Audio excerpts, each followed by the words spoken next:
Bismillahirrahmanirrahim. Assalamualaikum warahmatullahi wabarakatuh. Alhamdulillahirabbil alamin wa bihi nasta'inu ala umurid dunya waddin wa ala alihi wa sahbihi ajma'in, amma ba'du. Puji dan syukur marilah kita panjatkan kehadirat Allah Subhanahu wa taala. Shalawat dan salam semoga tetap dilimpah curahkan kepada junjungan alam, yakni habibana wa nabiyana Muhammad sallallahu alaihi wasallam. Pada kesempatan kali ini di sini saya akan memenuhi tugas individu dari mata kuliah Bathul Kutub, yaitu presentasi dengan dosen pengampu Pak Haji Ato. Sebelumnya saya ingin memohon bimbingan dan koreksinya apabila banyak kesalahan dari apa yang disampaikan, juga dari perkataan dan perbuatan saya di sini.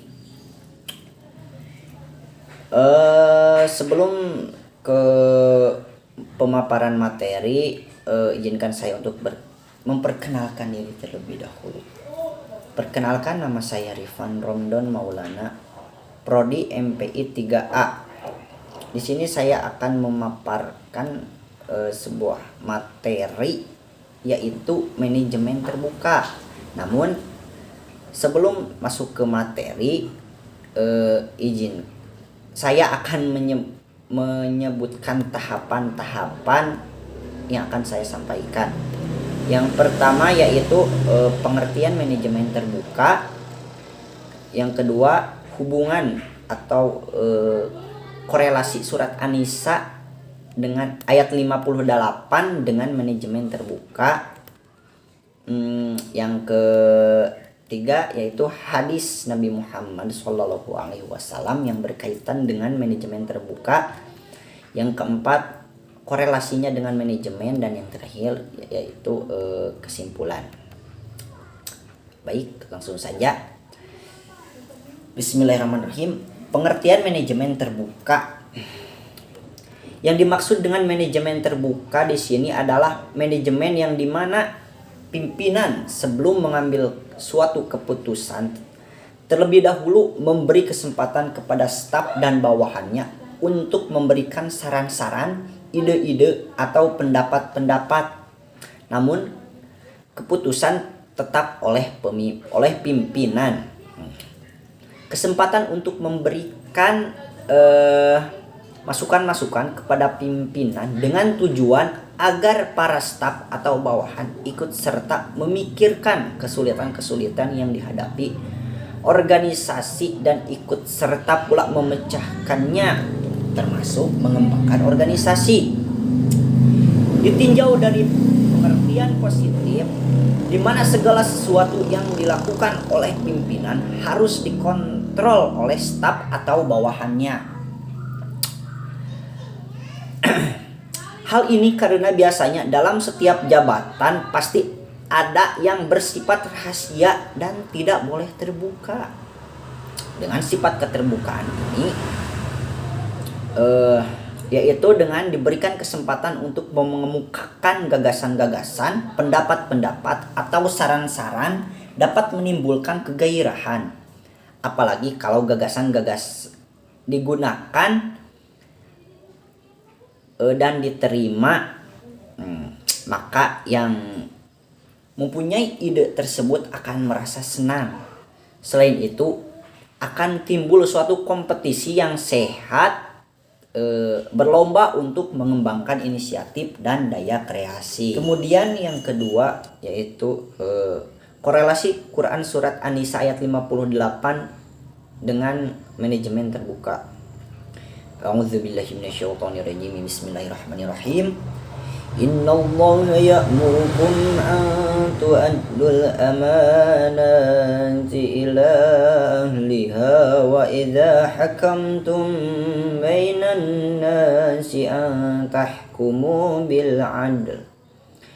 Innallaha ni'ma ya'idukum bihi innallaha kana sami'an basira.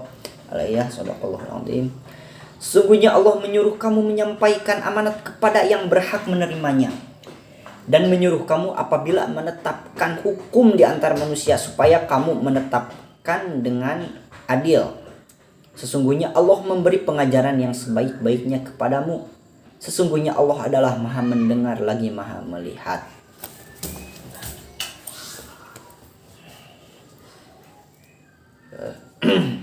Kemudian asbabun nuzul atau sebab-sebab diturunkannya Quran surat An-Nisa ayat 58 ini. Dalam satu riwayat dikemukakan bahwa setelah Fathul Makkah atau pembebasan Makkah, Rasulullah Shallallahu Alaihi Wasallam memanggil Utsman bin Thalhah untuk meminta kunci Ka'bah. Ketika Utsman datang menghadap Nabi untuk menyerahkan kunci itu, berdirilah Al-Abbas seraya berkata, saya akan rangkap jabatan tersebut dengan jabatan sikoyah atau urusan pengairan. Utsman menarik kembali tangannya, maka bersabda Rasulullah, berikanlah kunci itu kepadaku, wahai Utsman. Utsman berkata, inilah dia, amanat dari Allah. Maka berdirilah Rasulullah untuk membuka Ka'bah, kemudian keluar tawaf di Baitullah. Lalu turunlah Jibril membawa perintah supaya kunci itu diserahkan kembali kepada Utsman. Rasulullah melaksanakan perintah itu sambil membaca ayat tersebut yang di atas, yaitu Quran surat An-Nisa ayat 58. Dalam riwayat lain berkenaan dengan Utsman bin Thalhah bin Abu Dar yang bertugas mengurus Ka'bah ketika Rasulullah memasuki Makkah saat Makkah ditaklukkan. Utsman menutup pintu Makkah dan naik ke atap, enggan menyerahkan pintu Ka'bah kepada beliau. Lalu Ali bin Abi Thalib merebutnya dan membuka pintu Ka'bah. Rasulullah Shallallahu Alaihi Wasallam masuk dan sholat 2 rakaat di dalam Ka'bah. Saat keluar, Abbas meminta agar kunci pintu Ka'bah diberikan kepadanya dan mengumpulkan para pengurus Ka'bah. Kemudian turun ayat, sesungguhnya Allah menyuruhmu menyampaikan amanat kepada yang berhak menerimanya. Lalu Nabi Shallallahu Alaihi Wasallam memerintahkan Ali agar mengembalikan kunci Ka'bah kepada Utsman dan meminta maaf kepadanya. Kemudian hubungan surat An-Nisa ayat 58 antara lain, yang pertama, dengan menunaikan amanat dan berlaku adil akan terciptanya masyarakat yang saling mempercayai dan sejahtera. Kemudian yang kedua, amanat merupakan kunci kesuksesan dari setiap pekerjaan dan sangat penting dimiliki oleh para manajer.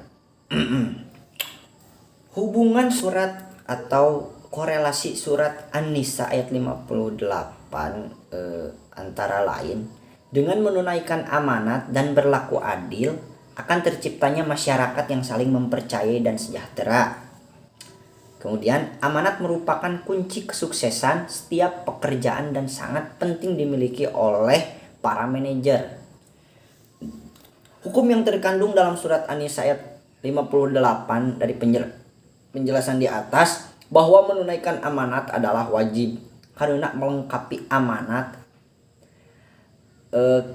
hamba atau umat kepada Tuhannya, melaksanakan perintah dan menjauhi larangannya, dan juga melengkapi amanat umat terhadap sesamanya dan menganjurkan kepada kita agar senantiasa bersikap adil dalam perkataan dan perbuatan. Karena adil merupakan asas pemerintahan Islam. Intinya, manajemen yang baik bagi seorang manajer, dia harus mempunyai sifat yang amanat dan berlaku adil, memiliki ilmu dan keahlian, toleransi dan sabar, memiliki kekuatan dan mampu merealisasikannya. Dari ayat di atas bahwa Allah memerintahkan kita untuk menunaikan amanat dan menegakkan hukum secara adil yang didasarkan pada ketaatan terhadap Allah dan Rasul-Nya. Kemudian yang ketiga, hadis Nabi Muhammad SAW yang berkaitan dengan manajemen terbuka.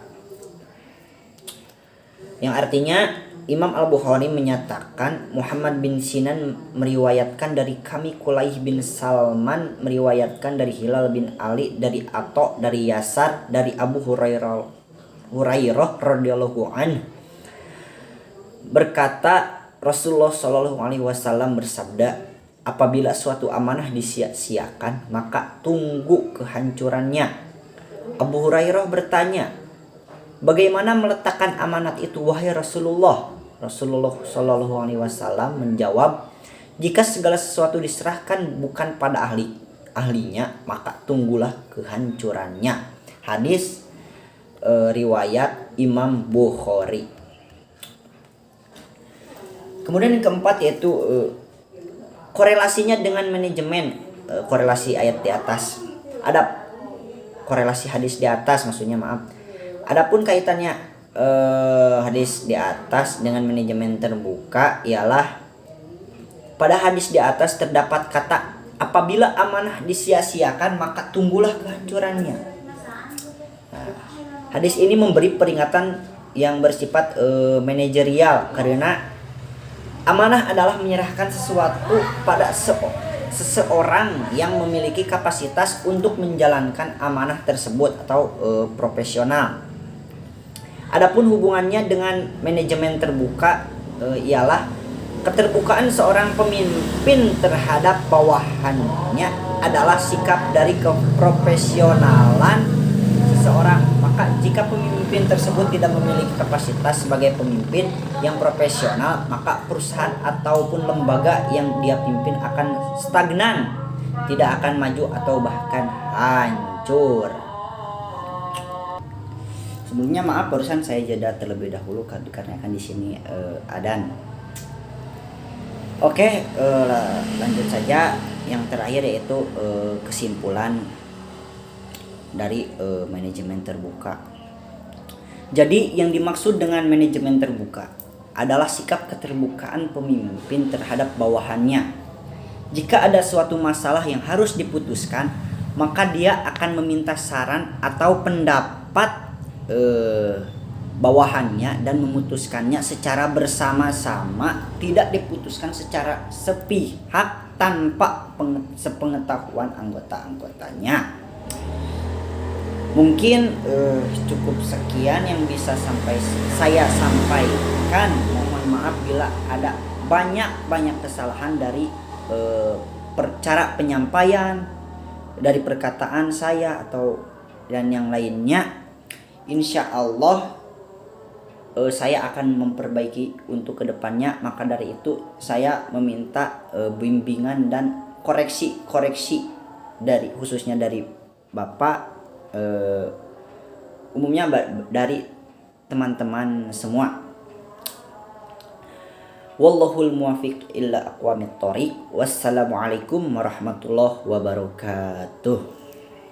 Hatur nuhun. Ya lal watan ya